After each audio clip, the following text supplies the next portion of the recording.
In a world that rarely slows down, many of us carry the weight of unfinished conversations, silent regrets, and quiet worries into the night.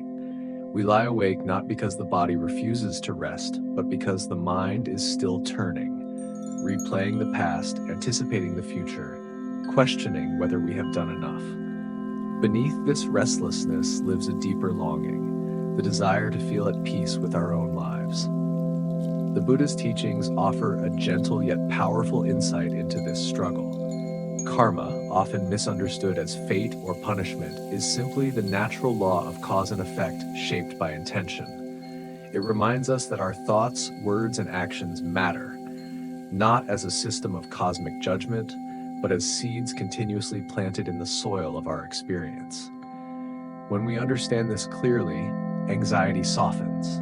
We no longer fear the future as something unpredictable and threatening. Instead, we begin to trust the quiet continuity between today's intentions and tomorrow's unfolding. A serene heart is not born from perfection. It grows from awareness, responsibility, and compassion toward ourselves and others. When we know we have acted with sincerity, learned from our mistakes, and chosen kindness where we could, the mind gradually releases its tension. Sleep then becomes more than a biological necessity. It becomes an expression of trust in life's gentle law. Welcome to Karma and Peaceful Sleep, the Buddha's teachings for a serene heart.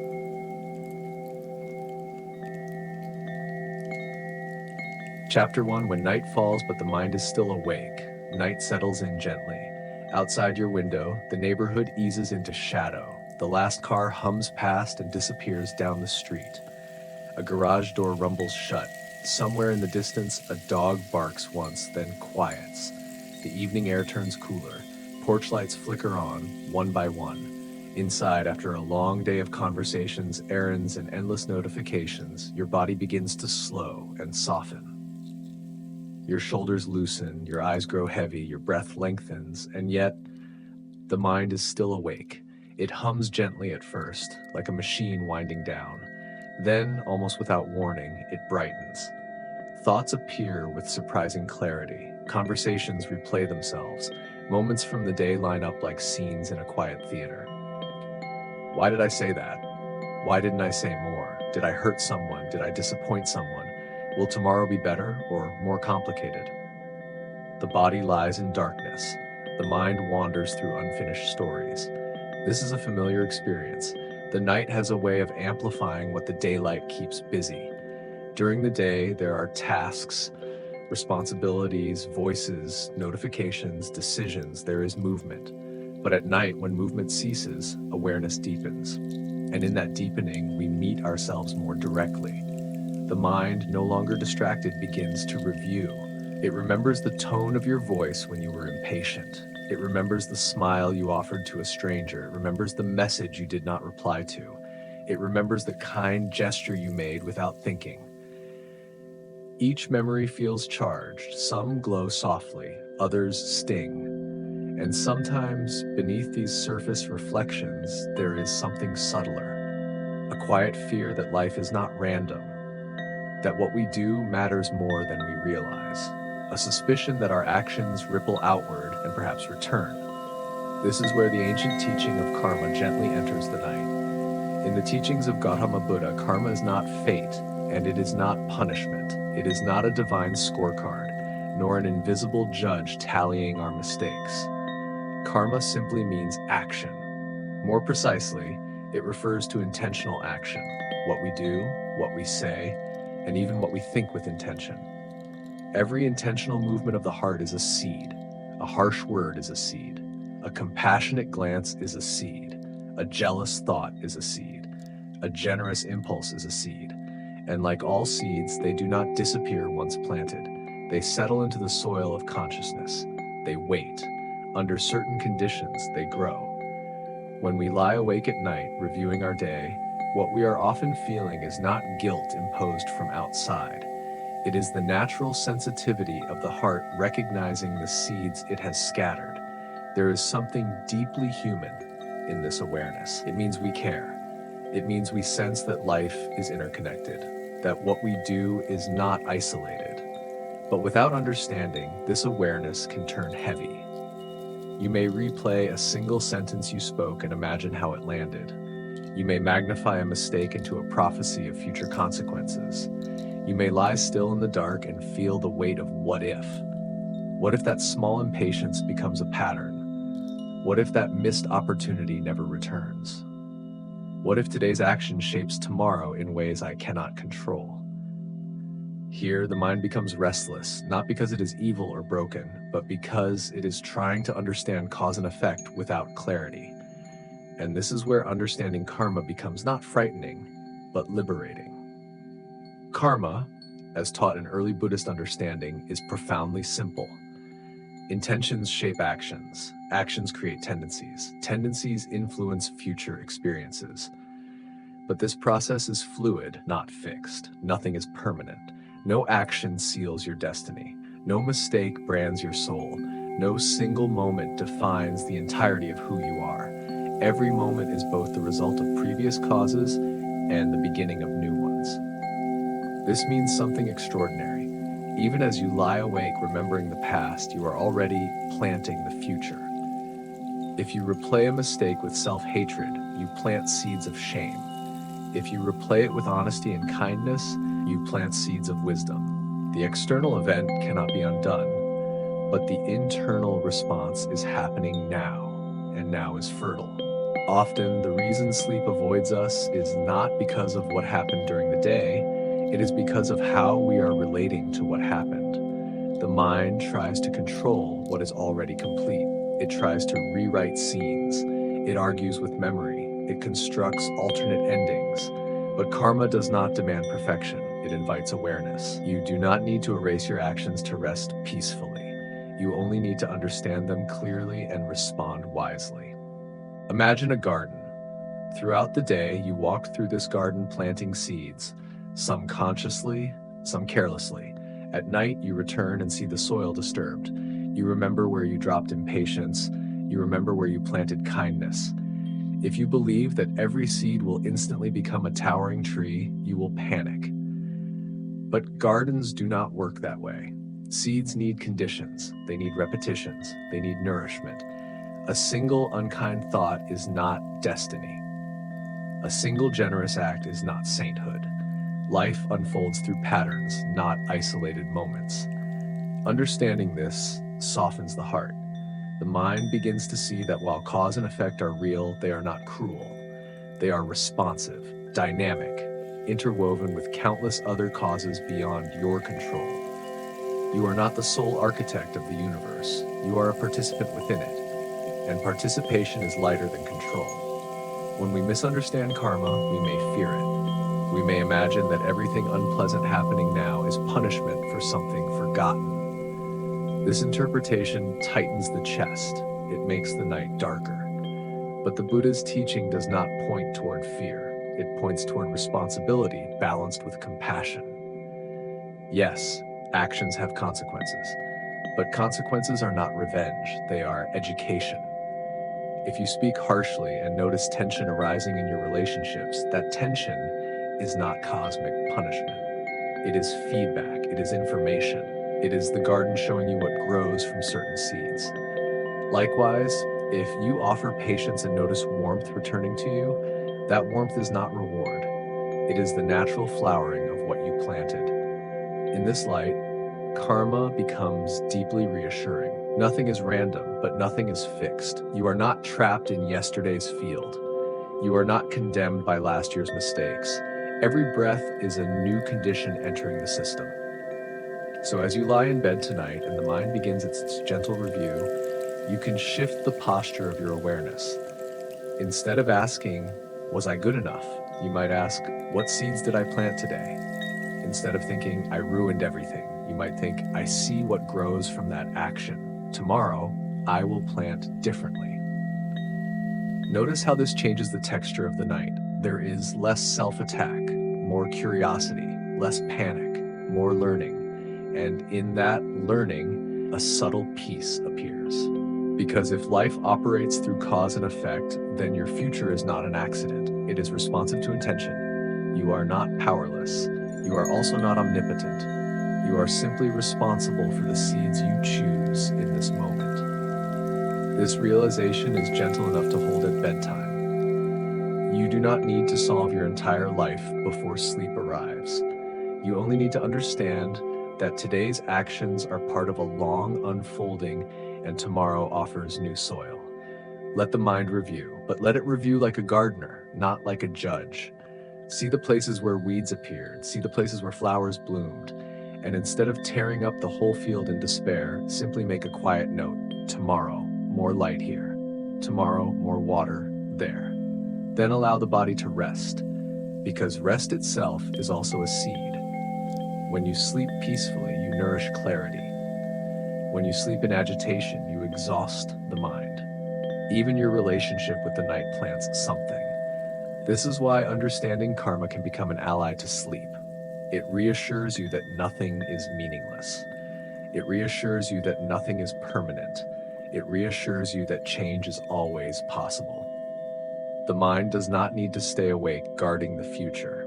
The future is shaped gradually, patiently through intention repeated over time. And right now, the most skillful intention may simply be this: may I rest.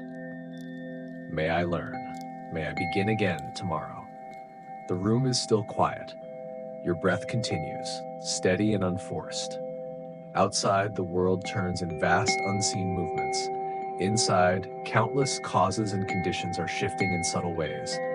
You do not need to manage them all. You only need to soften. Let the memories of the day settle like leaves drifting to the forest floor.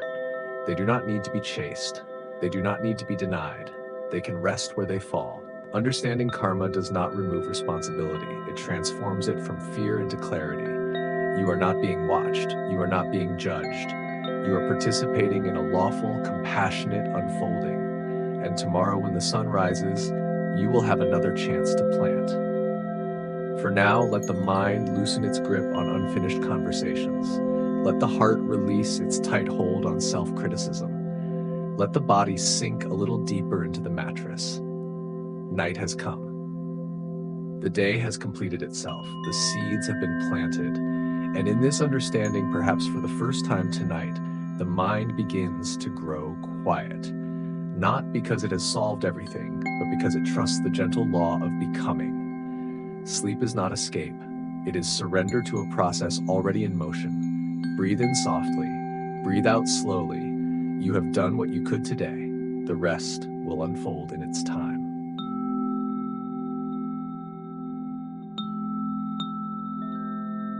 Chapter 2. Karma is not punishment. There is a subtle fear that often hides inside the word karma. For some, it carries the feeling of being watched, judged, measured by an invisible force that rewards and punishes with perfect memory. It can feel like a cosmic courtroom where every mistake is recorded and every suffering is a sentence handed down from somewhere beyond our understanding. But this is not what karma means. Karma is not divine punishment. It is not revenge. It is not fate imposed from above. In its most essential meaning, karma simply refers to intentional action. That is all. Not action driven by accident. Not events beyond your control. Not the weather. Not natural disasters. Not the unpredictable movements of the world. Karma refers specifically to the choices shaped by intention, what you deliberately think, say, and do. This distinction is important. If karma were punishment, it would imply a punisher. If karma were reward, it would imply a judge. But karma, as understood in early Buddhist teaching, is closer to gravity than to judgment. It is a natural law, steady, impartial, consistent. When you drop a stone, it falls, not because the earth is angry, but because gravity operates. When you plant a seed, something grows, not because the soil is moral, but because life responds to conditions. In the same way, when intention moves through you and becomes action, it leaves an imprint.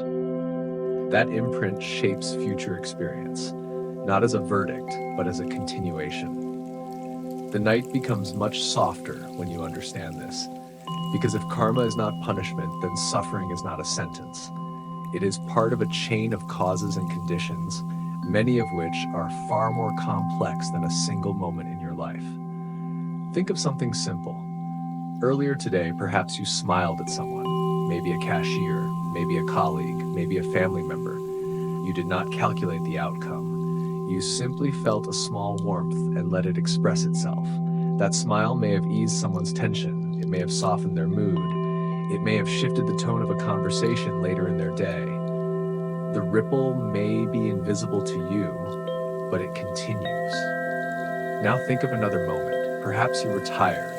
Perhaps someone spoke sharply to you. And without pausing, you returned a harsh glance or a cutting tone. That too is a seed. It may have tightened the atmosphere in the room. It may have lingered in someone's thoughts longer than you expected. Neither of these actions invokes punishment. Neither summons a cosmic reaction. They simply create consequences consistent with their nature. A kind word plants ease. A harsh word plants tension. It is not mystical.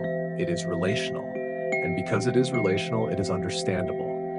Imagine standing in a garden at the beginning of spring. In your hand are various seeds. Some will grow into fragrant flowers, others into thorny bushes. The soil does not evaluate your character. It responds to what you place into it. If you plant roses, roses grow. If you plant nettles, nettles grow. The soil is not punishing you with nettles. It is expressing what was planted. This is karma. Every action, word, and thought is a seed. Notice that thought is included. We often believe that if something remains inside us, it does not matter. But intention, even when unspoken, shapes the inner landscape. If you repeatedly think, "I am not enough," you plant seeds of insecurity. Over time, those seeds form habits of perception. You begin to interpret neutral events as confirmation of your doubt. If you repeatedly think, "May others be well," even silently, you cultivate a different field. The mind becomes more inclined toward patience, toward understanding. The world you experience is influenced not only by what happens, but by what you have practiced noticing. This does not mean that every hardship in life is the result of your past wrongdoing. That interpretation is both simplistic and heavy. Life unfolds through countless causes: biological, environmental, social, historical. Karma is one stream within a vast river of conditions. But within that river, your intention matters. And here is where fear often arises. If every action plants a seed, what about my mistakes? What about the times I failed? What about the moments I regret? This is where we must look more carefully. Seeds do not sprout instantly. They require conditions. A single impatient word does not doom a relationship. A single selfish act does not define a life. Seeds grow through repetition, through reinforcement, through watering. If you plant one thorn seed and then spend the next season planting flowers, watering compassion, nurturing awareness, the garden changes. The power of karma lies not in trapping you, but in reminding you that patterns can shift. This is profoundly hopeful, because if karma were punishment, there would be no escape from past errors. But as natural law, karma allows transformation. The moment intention changes, new seeds enter the soil. Consider a person who has been quick to anger for many years. Their habit is strong. Their reactions are immediate. They have planted many seeds of tension. One day they begin to practice pausing, just a breath before responding. At first, the old seeds still sprout, anger still arises. But gradually, the new seeds, patience, restraint, reflection, begin to take root. The field does not transform overnight, but it does transform. Nothing random, nothing fixed. This is the delicate balance. Nothing random means that actions matter. Your life is not chaotic in the sense of being meaningless. There is coherence in cause and effect. There is continuity between what you cultivate and what you experience. But nothing to fear means that this coherence is not cruel. It is not watching for your downfall. It is simply responding. When rain falls, the soil receives it. When sunlight shines, the leaves open. When intention moves, consequence follows. There is something deeply calming in this, because fear often comes from imagining hidden forces, from believing that suffering is a mysterious penalty, from suspecting that life is arbitrary and unfair. Understanding karma removes both paranoia and randomness. If something painful arises, instead of asking, "Why is the universe punishing me?" you might ask, "What conditions led here, and what conditions can I cultivate now?" This shifts the mind from victimhood to participation. Participation is empowering, but gentle. It does not demand that you control everything. It only invites you to take responsibility for your contribution. And responsibility, when understood clearly, is lighter than guilt. Guilt freezes the heart. Responsibility awakens it. When you recognize that every action is a seed, you become more mindful, not because you are afraid of punishment, but because you understand continuity. You begin to notice small moments, the choice to listen fully instead of interrupting, the choice to breathe instead of reacting, the choice to forgive instead of replaying resentment. These are not dramatic acts, they are quiet plantings. And over time, quiet plantings create visible landscapes. Perhaps you have experienced this already. Think of someone you know who consistently practices kindness. Being around them feels different. The atmosphere shifts. You feel safe. That is not coincidence. That is cultivated intention. Likewise, environments shaped by repeated negativity feel heavy, not because of divine curse, but because repeated seeds have matured. When you understand this, you no longer fear karma, you respect it. Respect is softer than fear. Fear says, "I must not make a mistake." Respect says, "I see the power of my choices." Fear tightens the body. Respect steadies the mind. And here in the quiet of night, as you reflect on your day, this understanding becomes a balm. If you made a mistake, you do not need to tremble before some unseen judge. You simply acknowledge the seed and choose differently tomorrow. If you acted with kindness, you do not need to cling to pride. You simply continue planting. The law is steady. The soil is patient. Nothing is random, but there is also nothing to fear. The garden does not shout at you. It does not accuse. It simply grows according to what is nurtured. And you, lying here in the dark, are not powerless before your past. You are standing at the edge of a field that is always responding. Tonight, you can choose the seeds of understanding. You can release the idea of punishment. You can release the anxiety that suffering means you are condemned. Instead, you can gently whisper to yourself, "I am learning, I am planting, I am participating in a lawful living world." Outside, the night continues its quiet rhythm. The stars do not judge the earth. The moon does not punish the ocean for its tides. Everything moves according to causes and conditions. And you are part of that movement, not as a defendant, but as a gardener. Let this settle into you. Every action, word, and thought is a seed. Choose carefully, but not fearfully, because the law that shapes your life is not harsh. It is simply consistent, and consistency, when understood, becomes peace.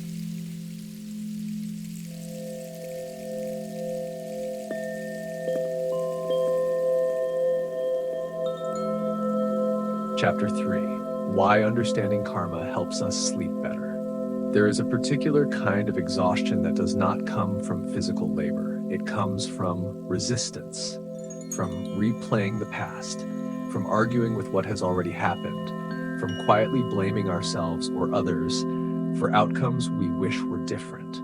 This exhaustion does not show on the surface. You may have eaten well, you may have completed your tasks, you may have spoken kindly, and yet, when night comes, something inside you remains unsettled. The body is ready for sleep. The mind is still negotiating with yesterday. Why did it turn out that way? Why did I react like that? Why did they say that? Why is my life like this? These questions circle not because you are weak, but because the mind seeks coherence. It wants to understand the pattern behind experience. It wants assurance that life is not chaotic or meaningless. And this is precisely where understanding karma becomes soothing. When we begin to see that everything arises from causes and conditions, something subtle shifts inside us. We blame less. Blame is the mind's attempt to simplify complexity. When something hurts, it looks for a single target. It says, "It's my fault, it's their fault, it's fate's fault." Blame feels powerful for a moment because it creates clarity, but it is a harsh clarity, sharp and incomplete. Understanding cause and condition is different. It is gentler. It acknowledges that any moment is the result of countless threads woven together. Consider something simple, a conversation that went poorly. Perhaps you were tired.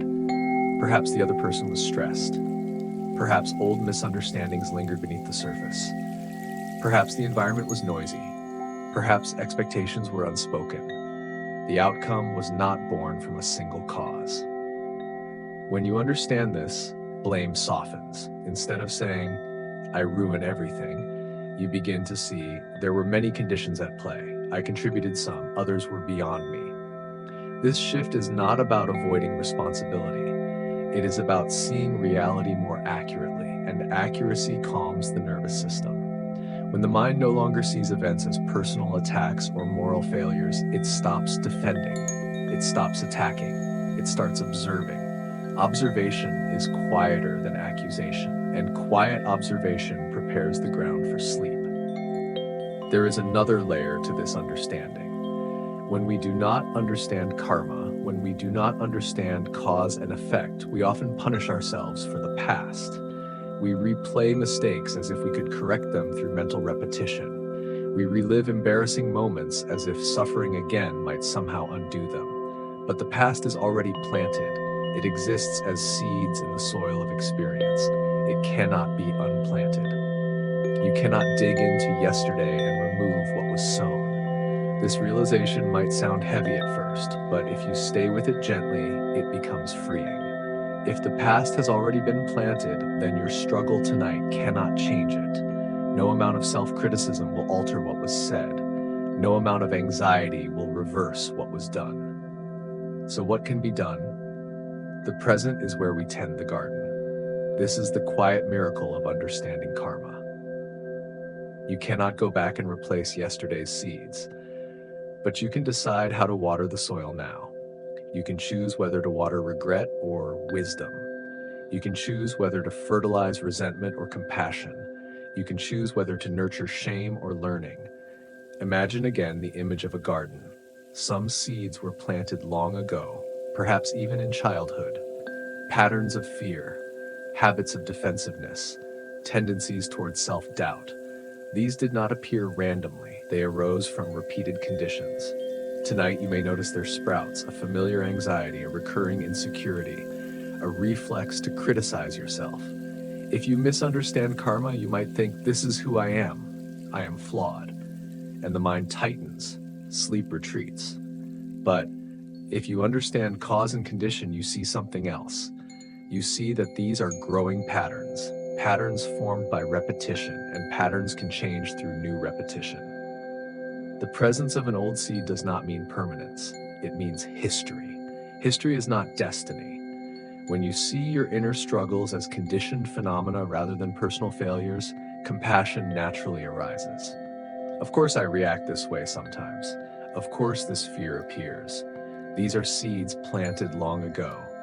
And then a new possibility opens. What would it mean to respond differently now? Not dramatically, not perfectly, just slightly differently.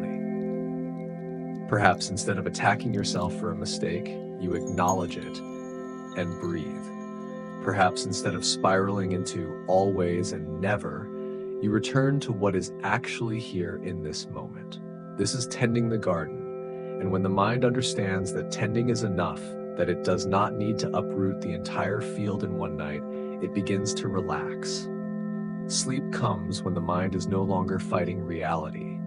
Notice how much energy goes into fighting what already is. Fighting the fact that you are tired. Fighting the fact that a conversation ended awkwardly. Fighting the fact that someone misunderstood you. Fighting the fact that you are still learning. Fighting reality is like trying to stop the wind with your hands. It exhausts you without changing the wind. Understanding karma changes the posture of the heart. Instead of fighting, you begin to accept. This arose from causes. I was one of them. Others were beyond me. Now, what can I cultivate? Acceptance is often misunderstood as passivity, but in truth, it is clarity. Acceptance says, this is what has arisen. Clarity says, now I choose my next intention. Between these two, peace grows. At night, this peace is especially precious because darkness amplifies resistance. In the quiet, unresolved tension echoes louder. But when you understand cause and condition, the echo softens. You see that your life is not a random storm. It is a living process. Every experience, pleasant or painful, has roots. And just as roots take time to form, they take time to transform. This perspective reduces urgency. You do not need to fix your entire personality before midnight. You do not need to solve every relationship before sleep. You only need to plant wisely in this moment. Maybe that means forgiving yourself for being human. Maybe that means deciding to apologize tomorrow. Maybe that means simply breathing and allowing the day to end. There is something profoundly soothing about knowing that growth is gradual. A flower does not bloom because it worries. A tree does not mature because it stays awake all night. Growth happens through steady conditions. When you understand this, you stop demanding immediate perfection from yourself. You begin to trust the slow unfolding of change. Trust is the doorway to sleep. If you believe that every mistake is catastrophic, your nervous system remains alert. It prepares for danger. It anticipates punishment. But if you understand that mistakes are part of a conditioned process and that new conditions can always be introduced, your body receives a different message. It receives, you are safe to rest, because nothing about this moment requires emergency correction. Nothing about tonight demands frantic repair. The past has been planted. The present is where you water, and watering does not require tension, it requires presence. Feel your breath now. Inhale gently, exhale slowly. Even this breath is a condition. It influences the body, it influences the mind. Calm breathing plants calm seeds. See how subtle this is. Understanding karma is not a dramatic spiritual insight. It is a quiet reorientation. Instead of asking, why is this happening to me? You ask, what conditions are here? Instead of declaring, I am a failure, you observe, this action led to that result. I can learn. Learning is lighter than self-judgment, and a learning mind sleeps better than a judging one. As the night deepens, you may still notice thoughts arising, memories may still flicker, but now perhaps they feel less threatening. They are not accusations, they are information. Information about the seeds you have planted, information about the soil you are standing in, and information can be used wisely. Let the mind review gently, like a gardener walking through rows at dusk. Here, something grew well. There, something needs attention. Here, the soil was dry. There, it was fertile. No shouting, no tearing up the earth in frustration, just noticing. Sleep comes when the mind trusts that noticing is enough for now. Tomorrow, you can act. Tomorrow, you can speak differently. Tomorrow, you can water new seeds. But tonight, your task is simpler. Tonight, you allow reality to be what it is. The conversation happened. The choice was made. The day is complete. And in this acceptance, the tension of resistance dissolves. Understanding karma helps us sleep not because it gives us control over everything, but because it reveals that we never had to control everything in the first place. We participate, we learn, we plant, we rest. Nothing is wasted, nothing is random, nothing requires panic. The garden continues growing even in the dark. And you, having done what you could today, are allowed to close your eyes.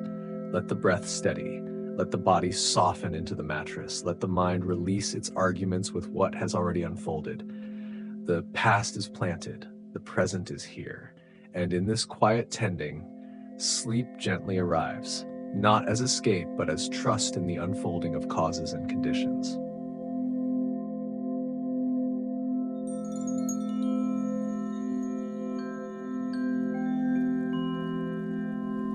Chapter 4, Letting Go of Guilt, Cultivating Wholesome Seeds.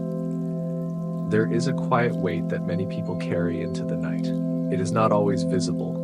It does not always have a name, but it lingers in the chest, in the throat, in the small pause before sleep. It is the weight of guilt. Guilt can feel noble at first. It tells us that we care. It tells us we have a conscience. It tells us that our actions matter. And in a way, this is true. The ability to recognize when we have caused harm is a sign of awareness. But when guilt lingers too long, when it becomes a constant companion rather than a brief teacher, it hardens into something else. It becomes self-punishment. And self-punishment does not heal the past. It only plants new seeds of suffering in the present. To let go of guilt does not mean to deny responsibility. It does not mean pretending that harm did not occur. It means transforming the energy of regret into wisdom. It means choosing growth over self-condemnation. In the teachings of mindfulness, awareness is the beginning of freedom. When you see clearly, you are no longer blindly repeating. You are no longer trapped in unconscious patterns. If you spoke harshly and you see it clearly, that clarity is already a wholesome seed. If you acted selfishly and you feel sincere remorse, not shame, but understanding, that understanding is fertile soil. Guilt says, I am bad. Mindful awareness says, that action caused suffering. Do you feel the difference? One attacks the identity, the other observes the behavior. When identity is attacked, the heart closes. When behavior is observed, the heart learns. Self-forgiveness begins here. It begins with the recognition that you are more than your worst moment. You are more than a single sentence spoken in anger, more than a decision made under pressure, more than a failure that still echoes in memory. No one is permanently trapped in a single mistake. If that were true, growth would be impossible. Every child who stumbled would remain fallen. Every misunderstanding would define a lifetime. But life does not function that way. Seeds change, seasons shift, soil renews. You too are a living process. Practicing self-forgiveness is not about excusing harm. It is about refusing to freeze yourself in one frame of time. Imagine holding a photograph of yourself at your most regrettable moment. Now imagine believing that photograph is your entire story. How small your life would become. Mindfulness invites you to widen the frame. It asks you to see the conditions that led to that moment, the fatigue, the fear, the misunderstanding, the old wounds that had not yet healed. It asks you to see the humanity beneath the mistake. This is not an attempt to avoid accountability. It is an invitation to understand complexity. When you understand complexity, compassion arises naturally, and compassion toward oneself is not weakness. It is the foundation of transformation. Without compassion, you will avoid looking at your mistakes. You will push them into the dark, and what remains unseen often continues unconsciously. But when you can say gently, yes, that happened, yes, I caused pain, and yes, I am capable of learning, something softens. In that softening, new seeds can be planted. Each day is a new opportunity. This is not poetic exaggeration, it is practical truth. Every morning when you wake, your mind is slightly different. Your body is slightly different. The conditions are slightly different.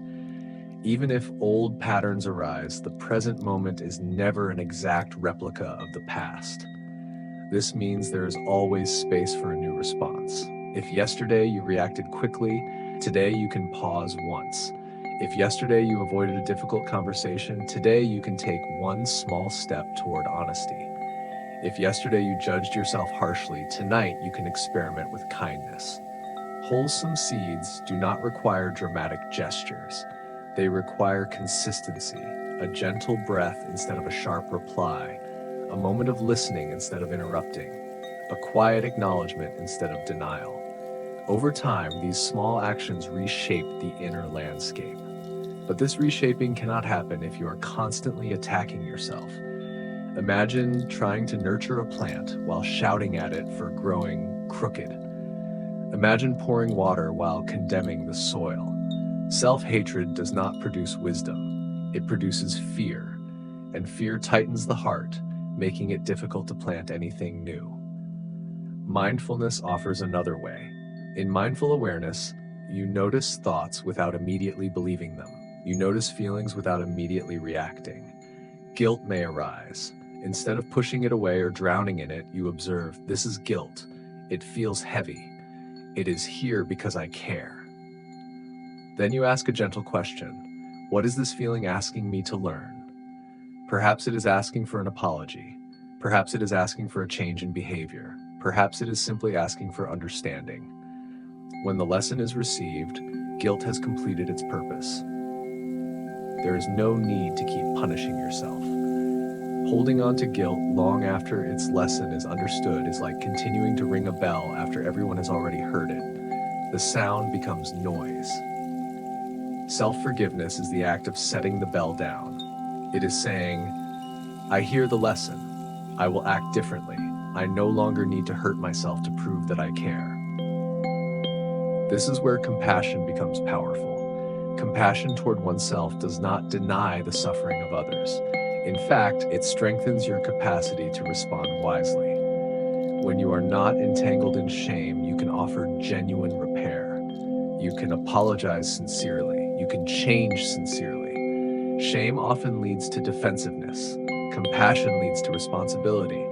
And responsibility expressed through kindness creates wholesome seeds. Tonight, as you lie in the quiet, perhaps memories surface. A moment you wish had unfolded differently. A word you wish you had chosen more carefully. An opportunity missed. Instead of tightening around these memories, try something different. Place your hand lightly over your heart.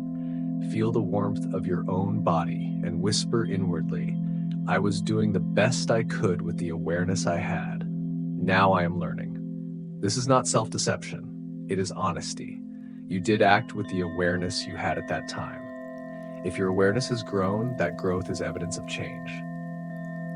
Would you punish a child for not knowing what they have not yet learned? Then why punish yourself for being human in a moment of limited understanding? Every day offers new soil. Even if yesterday's seeds are sprouting, today you can plant alongside them. If regret arises, plant patience. If anger arises, plant understanding. If shame arises, plant kindness. Over time, the field shifts, and here is the gentle truth. No one is beyond redemption. There is no permanent label attached to your essence. You are not the one who failed. You are not the one who hurt others. You are not the one who always ruins things. These are narratives formed around isolated events. In reality, you are a constantly unfolding process of intention and action. When you see yourself this way, forgiveness becomes natural. Not because you deserve special treatment, but because change is built into the structure of life. The very fact that you feel remorse shows that wholesome seeds are already present. The very desire to grow is evidence that transformation is happening. So tonight, instead of replaying mistakes as proof of inadequacy, see them as turning points. See them as moments where awareness awakened. Thank them for their lesson, and then gently release them. Sleep becomes possible when the heart is not clenched around self-judgment. Sleep comes when you trust that tomorrow will offer another chance. You do not need to resolve your entire past before resting. You only need to commit to planting wisely when you wake. Let compassion wrap around your imperfections. Let understanding replace accusation. Let mindfulness hold your memories with tenderness. The garden of your life is vast.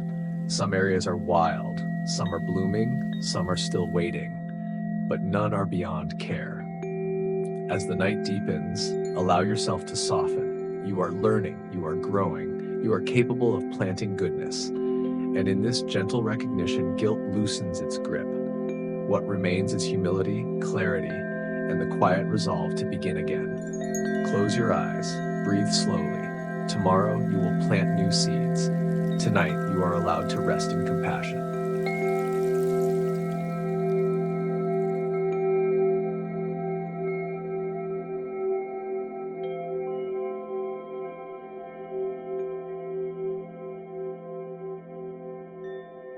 Chapter 5, Gentle Practice Before Sleep. Now the day is complete. Nothing more needs to be solved, nothing more needs to be achieved. The conversations have ended, the decisions have been made. You are here and night has opened its quiet arms. Before sleep carries you away, let us enter a gentle practice, not to fix the day, not to analyze it endlessly, but to meet it softly, like a gardener walking through the field at dusk, noticing what has been planted. Allow your body to settle. If you are lying down, feel the support beneath you, the mattress holding your weight without complaint, the pillow cradling your head, the blanket resting lightly over your skin. If you are seated, let your spine rise naturally, not rigid, not collapsed, just balanced. Let your hands rest wherever they fall comfortably. Now bring your attention to your breath. There is no need to control it. Simply notice it.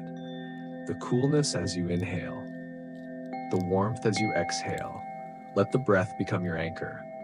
The breath is always happening in the present. It does not replay the past. It does not rush into tomorrow. It simply moves. Gently begin. Inhale slowly, and in your mind say, I am aware of the seeds I planted today. Let the words move with the breath, not forced, not hurried. As you inhale, allow images from your day to surface naturally. Perhaps you remember a moment of kindness. Perhaps you remember impatience. Perhaps you remember silence when you wished you had spoken. There is no need to judge what appears. You are not a judge tonight. You are an observer. You are simply becoming aware. Awareness itself is a wholesome seed. Stay with the inhale. I am aware of the seeds I planted today. Notice how this sentence feels different from I am judging my day. It carries curiosity rather than criticism. It opens space rather than tightening it. Now gently exhale. I accept and learn. Let the exhale be longer, softer. Acceptance does not mean approval of every action. It means acknowledging reality as it unfolded. Yes, that happened. Yes, I spoke those words. Yes, I felt that emotion. Acceptance is the end of resistance, and learning is the beginning of transformation. As you breathe out, imagine placing each memory into open hands, not clenching it, not throwing it away, simply holding it long enough to understand. If you feel regret, let it soften into wisdom. If you feel pride, let it soften into gratitude. If you feel confusion, let it soften into curiosity. Breathe again. Inhale. I am aware of the seeds I planted today. Notice that some seeds were planted intentionally. Others were scattered unconsciously. This is natural. No one moves through a day with perfect awareness. Awareness grows gradually. Now exhale. I accept and learn. With each repetition, feel the tightness in your chest easing slightly. Feel your shoulders drop. Feel the day losing its sharp edges. There is nothing left to defend. The practice continues. Inhale gently. I choose to plant goodness. This breath is different. It is not about the past. It is about intention. Feel how empowering this is. No matter what happened earlier, this moment holds choice. Even lying here in the dark, you are shaping tomorrow with intention. I choose to plant goodness. Goodness does not require perfection. It can be as small as patience in one conversation, as simple as listening without interrupting, as quiet as forgiving yourself when you stumble. Picture yourself tomorrow morning, the light entering your room, your first interaction. See yourself responding with just a little more awareness. Not dramatically, just slightly. That slight shift is a seed. Now exhale slowly. I allow myself to rest. Notice how this sentence feels in the body. Allow, not force, not demand. Allow. Rest is not a reward for perfection. It is nourishment for growth. If you refuse yourself rest until you are flawless, you will never sleep peacefully. Growth requires restoration. Even the earth rests in winter before spring. As you exhale, imagine your body sinking a little deeper into the surface beneath you. Imagine the muscles in your face softening, the jaw unclenching, the tongue resting naturally. Again, inhale. I choose to plant goodness. Exhale. I allow myself to rest. With each cycle, feel the rhythm settling into you. Awareness, acceptance, intention, rest. This is the gentle circle of practice. If thoughts interrupt, plans for tomorrow, worries about the future, do not push them away harshly. Notice them as passing clouds, then return to the breath. Inhale, I am aware of the seeds I planted today. Exhale, I accept and learn. Perhaps a memory arises that feels heavier than the others, a mistake that still stings. Stay with it gently.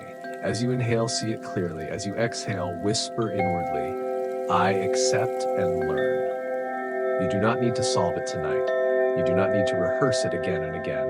You have acknowledged it. That is enough for now. Learning can continue tomorrow. Right now, your task is to rest. Inhale, I choose to plant goodness. Feel how this intention softens your heart. Goodness is not grand. It is steady. It is consistent. It is patient. Exhale, I allow myself to rest. So rest is also goodness. Rest is a gift you offer to your future self. A tired mind plants reactive seeds. A rested mind plants thoughtful ones. Let the breath slow naturally. If it helps, imagine a garden at twilight. The sun has set, the soil is cool, the seeds are beneath the surface, invisible but alive. You walk through this garden without urgency. Some areas are blooming, some are still bare, some hold weeds that will need attention later. But now is not the time for pulling or planting. Now is the time for stillness. The night air wraps around you, the sky deepens into blue-black. The stars appear one by one. Nothing in the garden is rushing. Trust that growth continues even in darkness. Return once more to the breath. Inhale, I am aware of the seeds I planted today. Exhale, I accept and learn. Inhale, I choose to plant goodness. Exhale, I allow myself to rest. Let the words gradually fade. You may no longer need to repeat them fully. Perhaps only fragments remain. Aware, accept, choose, rest. The body grows heavier, the mind grows quieter. There's no need to chase sleep. When resistance fades, sleep arrives naturally, like a tide returning to shore. If you notice yourself drifting, allow it. If wakefulness remains, continue breathing gently. Awareness, acceptance, intention, rest. Nothing more is required of you tonight. The seeds of today are in the soil. The seeds of tomorrow are waiting, and you, gentle gardener of your own heart, are allowed to close your eyes, breathe in softness, breathe out surrender, rest.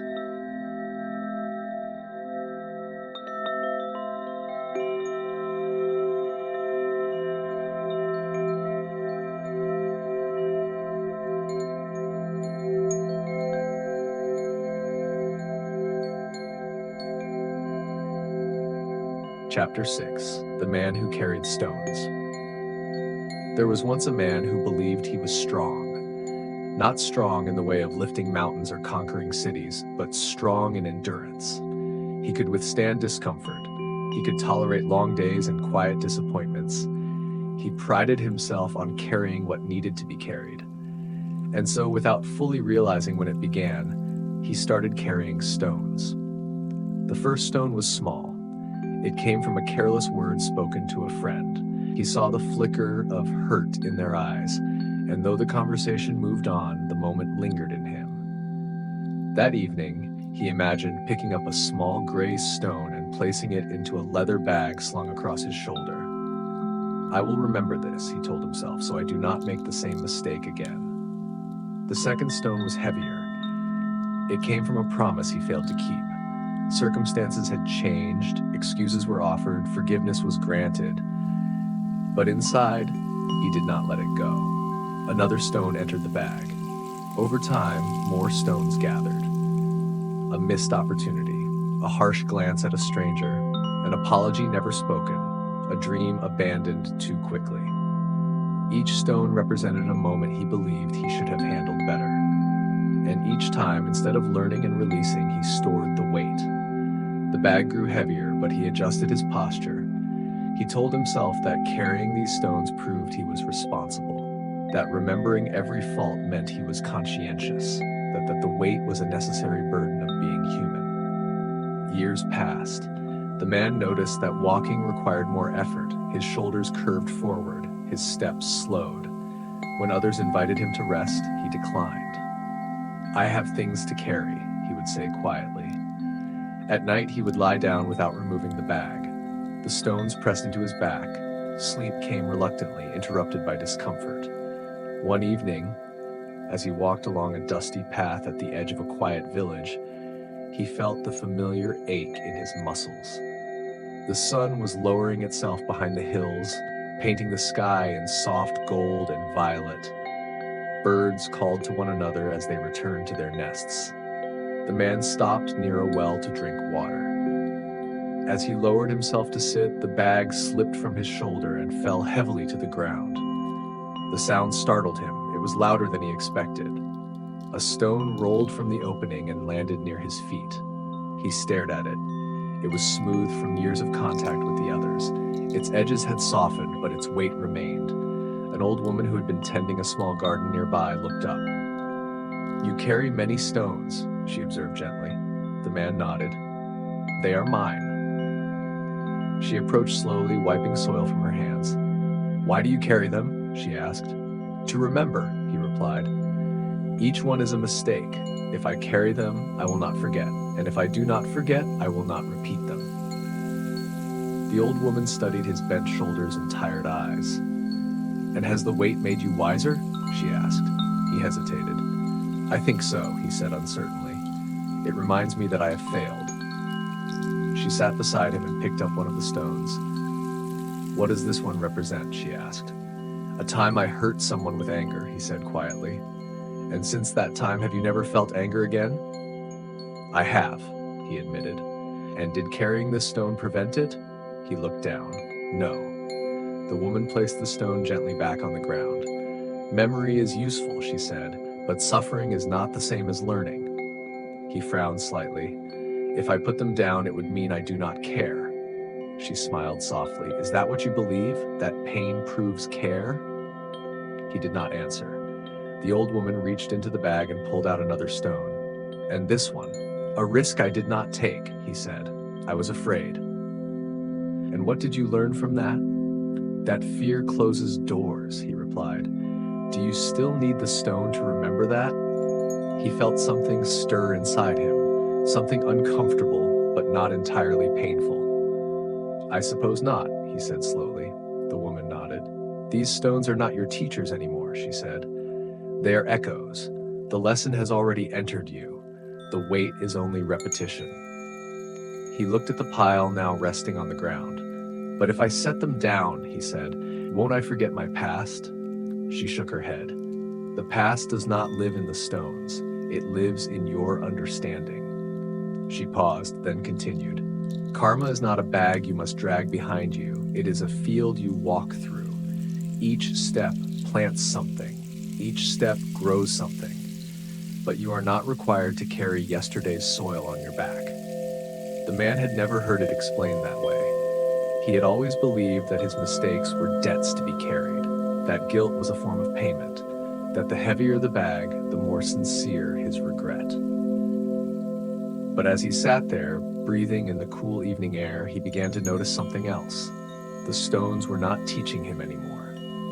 They were simply tiring him. "What if I make the same mistake again?" he asked quietly. "You might," the woman replied honestly, "but you will recognize it sooner, and recognition does not require punishment."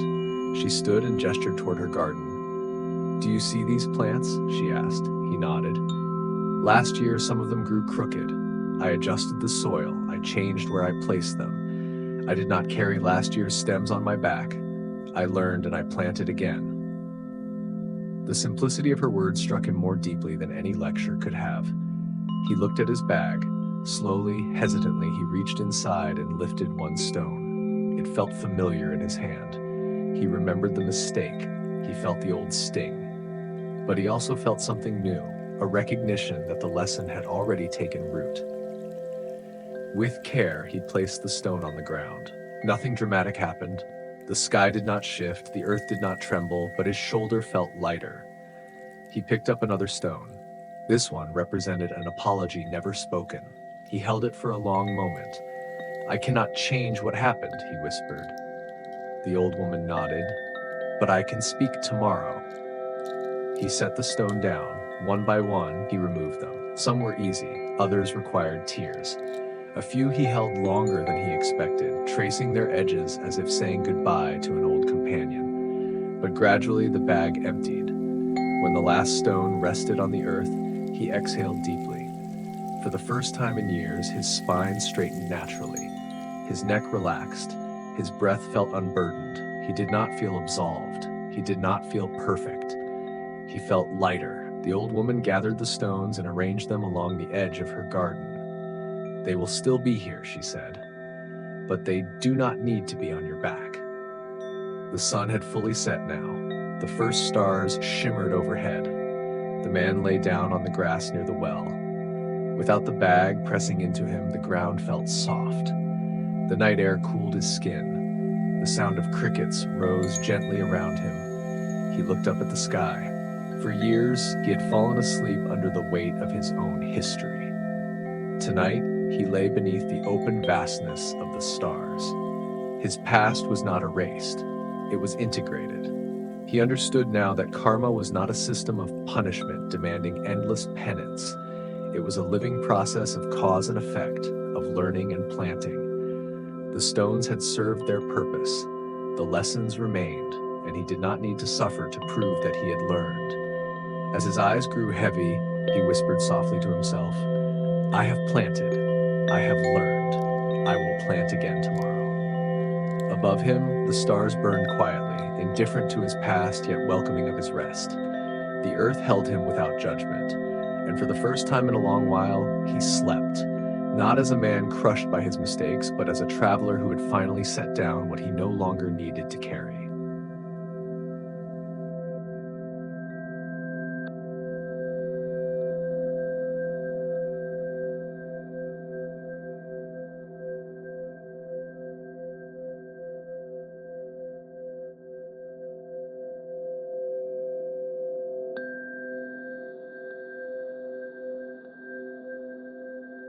Chapter 7, Sleep as Trust in a Gentle Law of Life Night, reveals belief. When the world grows quiet and there is nothing left to manage, only trust remains, or fear.